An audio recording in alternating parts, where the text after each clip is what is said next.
Ce baromètre doit nous permettre de faire deux choses. Il doit nous permettre, d'une part, d'avoir une vision globale de l'état de ces sociétés civiles dans le monde, donc de pouvoir faire des comparaisons entre pays et d'identifier ce qui est commun entre les pays et ce qui au contraire est propre à chacun d'entre eux. Donc ça permet d'identifier évidemment les grandes tendances de fond qui traversent tous les pays aujourd'hui en matière d'évolution des sociétés civiles et de dynamique de sociétés civiles.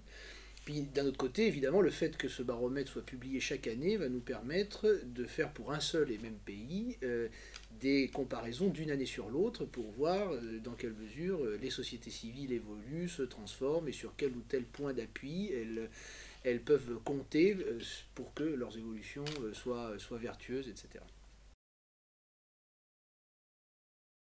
La première chose qu'on peut quand même constater, c'est l'universalité du phénomène. C'est-à-dire que les sociétés civiles, leur émergence, leur développement ne concernent pas que les pays développés, et même, on pourrait dire de manière plus générale, ne concernent pas que les pays qui ont atteint un certain niveau de prospérité matérielle.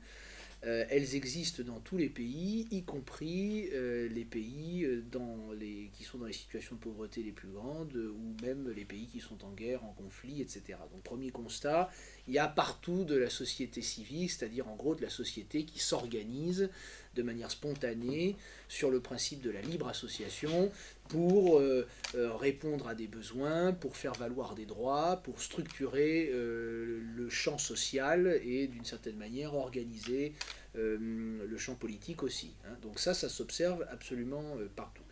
Deuxième élément, c'est que si on essaye de voir quels sont les facteurs qui en définitive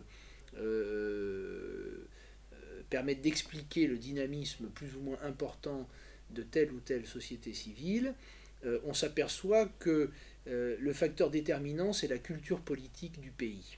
Hein.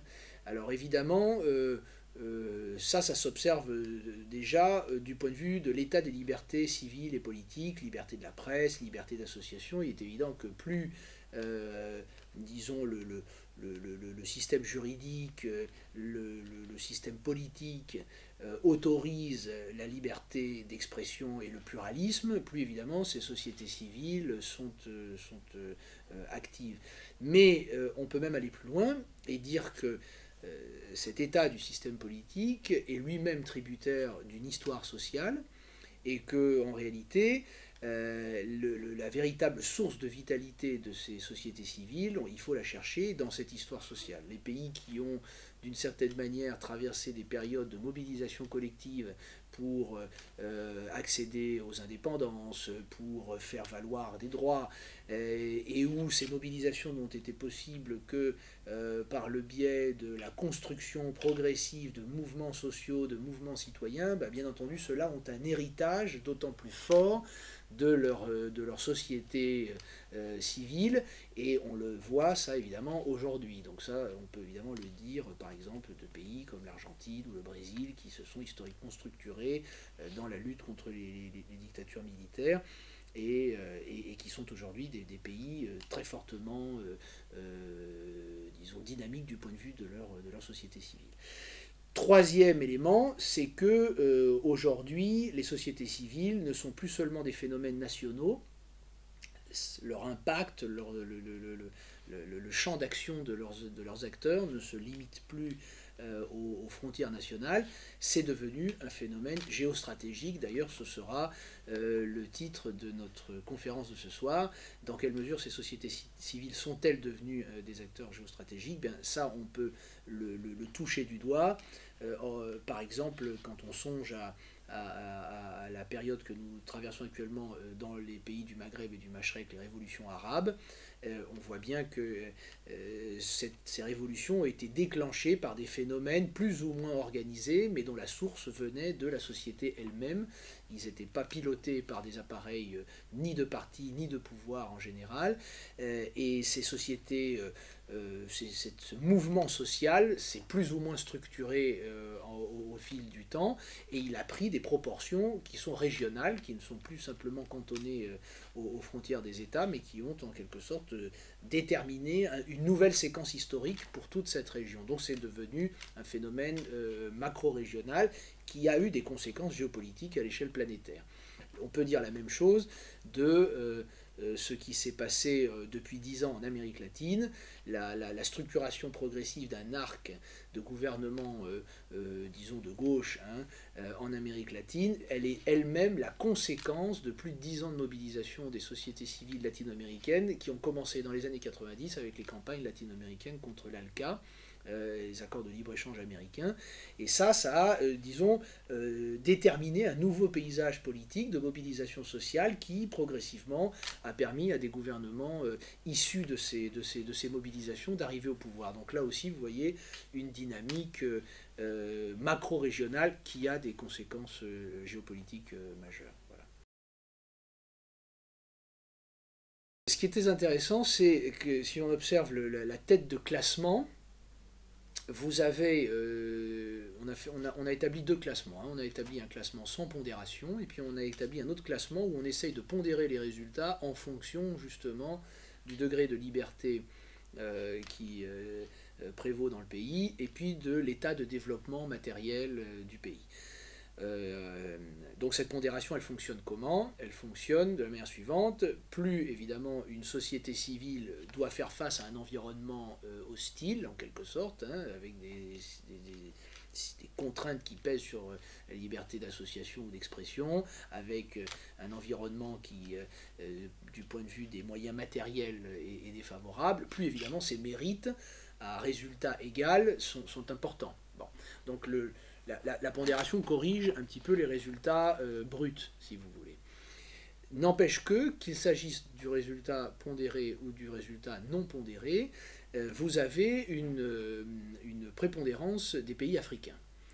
Il y en a 3 dans la tête de liste dans le résultat brut sans pondération, et ils sont 5, c'est-à-dire les 5 pays de tête de liste sont tous africains dans les résultats avec pondération. Alors qu'est-ce que ça veut dire? Ça veut dire qu'il y a une forte évolution de la mobilisation collective en Afrique. Ça, c'est une première chose par rapport à ce qu'on pouvait pressentir.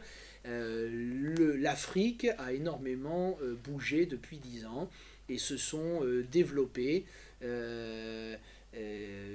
quantité d'associations qui, bien souvent, sont parvenues à se structurer dans des coordinations nationales, qui se sont aussi mises en réseau à des échelles régionales, qui ont abordé des sujets politiques de plus en plus, des sujets de plaidoyer, ne se cantonnent plus simplement à la mise en œuvre de projets, mais organisent aussi leurs revendications à des échelles politiques. Ça, c'est tout à fait nouveau. Et c'est d'autant plus effectivement méritoire que les situations dans ces pays sont des situations difficiles. Donc le baromètre le met en évidence avec la première place qui est prise par le Sénégal, tout classement confondu, le Sénégal est en premier. Et puis ensuite, dans les places suivantes, 4e ou 5e, ou bien 2e ou 3e si vous prenez le pondéré, eh bien vous avez le Niger, le Congo. Alors qu'est-ce qu'on peut dire de ces pays? Dans les années qui viennent de s'écouler, ils ont réussi, en tout cas pour les 2 premiers, le Sénégal et le Niger, à faire obstacle à des gouvernements qui prétendaient s'éterniser au pouvoir. Le président Tandja au Niger, Abdoulaye Wade au Sénégal, et qui avait donc des ambitions de maintien au pouvoir très fortes. Et ce sont des mobilisations populaires organisées plus ou moins par les acteurs historiques de la société civile qui ont pris le relais de mobilisation spontanée, comme le mouvement des Y'en a marre au Sénégal, qui ont fait échec à ces appareils de pouvoir. Et ça, c'est évidemment une bonne nouvelle pour la démocratie, parce que ça veut dire qu'en gros, les systèmes de clientèle habituels qui permettaient habituellement à ces pouvoirs de s'installer et de se pérenniser, ici n'ont pas été opérantes, c'est-à-dire que la société ne fonctionne plus sur les réseaux de clientèle habituels, mais sur des formes d'organisation qui relèvent d'autres logiques. Donc ça, c'est très intéressant, c'est un premier élément qu'on peut signaler. Le cas du Brésil est un cas intéressant parce qu'il est Bon, c'est quand même le pays au monde où ces sociétés civiles font le plus parler d'elles souvent, hein. C'est le pays berceau de l'altermondialisme, c'est là que s'est organisé le premier forum social mondial à Porto Alegre. Ce sont des pays qui ont très très grande histoire de mobilisation sociale avec énormément d'associations et une véritable culture politique associationniste, hein, on pourrait dire ça comme ça, mais son léger recul par rapport à un classement où l'on pensait qu'il figurerait en tête s'explique aussi par la période actuelle où finalement l'exercice du pouvoir par le président Lula, qui était lui-même issu des rangs de la gauche et qui avait des liens très étroits avec beaucoup de ces organisations sociales, l'exercice du pouvoir a aussi d'une certaine manière fragilisé, freiné, fait obstacle à la capacité créative et aux ardeurs d'innovation de ces sociétés civiles qui devaient en quelque sorte aussi tenir compte des contraintes de l'exercice du pouvoir de ce PT qui était en quelque sorte issu de leur rang. Donc on observe que disons, cette société civile brésilienne actuellement marque un peu le pas. Et c'est d'ailleurs d'autant plus intéressant de voir que le mouvement de manifestation populaire qui a secoué le Brésil il y a quelques mois autour des questions de gratuité des services publics, en particulier dans les transports, etc., s'est fait là aussi en marge des acteurs historiques qui étaient les acteurs associatifs organisés, les ont en quelque sorte pris de court, un peu débordés, et avec un agenda de mobilisation qui n'était pas exactement le même que celui que défendaient ces acteurs historiquement organisés. Donc c'est aussi une évolution intéressante de ce baromètre, c'est-à-dire que même les pays où les sociétés civiles sont très actives, ça n'est jamais acquis pour toujours, ça n'est jamais définitif. Comme dans toute chose, il y a une dynamique de création, destruction, de nouveaux acteurs émergent, d'autres disparaissent, et là, en l'occurrence, on voit bien qu'au Brésil, il y a une espèce de mue qui est en train de se produire.